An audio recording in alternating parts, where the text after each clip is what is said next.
كتير من الناس بتتلخبط بين التسويق والمبيعات وبيفكروا إنهم نفس الحاجة، بس في الحقيقة لأ يا صديقي. كل واحد فيهم له دور مختلف. تعالوا نشرحهم بمثال بسيط.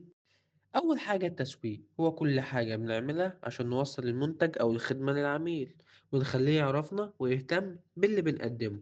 الهدف إنك توصل للعميل قبل ما يشتري وتقنعه إن المنتج ده حل لمشكلته. الأدوات اللي بنستخدمها زي الإعلانات، السوشيال ميديا، العلاقات العامة والحملات الدعائية. هديك مثال بسيط. لو عندك محل عصير جديد فتح في منطقة جديدة، التسويق هيبقى دور إنك توزع إعلانات في المنطقة، تعمل عروض مميزة، وتصور فيديوهات على السوشيال ميديا توضح العصاير الطبيعية بتاعتك.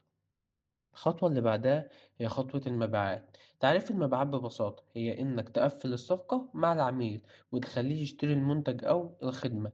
هدف المبيعات إيه؟ تحويل اهتمام العميل لعملية شراء فعلية. الأدوات: موظف مبيعات طبعا، عروض مباشرة، وأهم حاجة الإقناع الشخصي.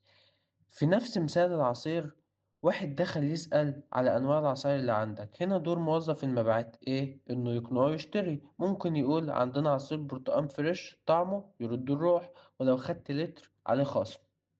الفرق باختصار: التسويق بيعرف العميل عليك ويخليه يهتم. المبيعات بتقنع العميل إنه يشتري المنتج.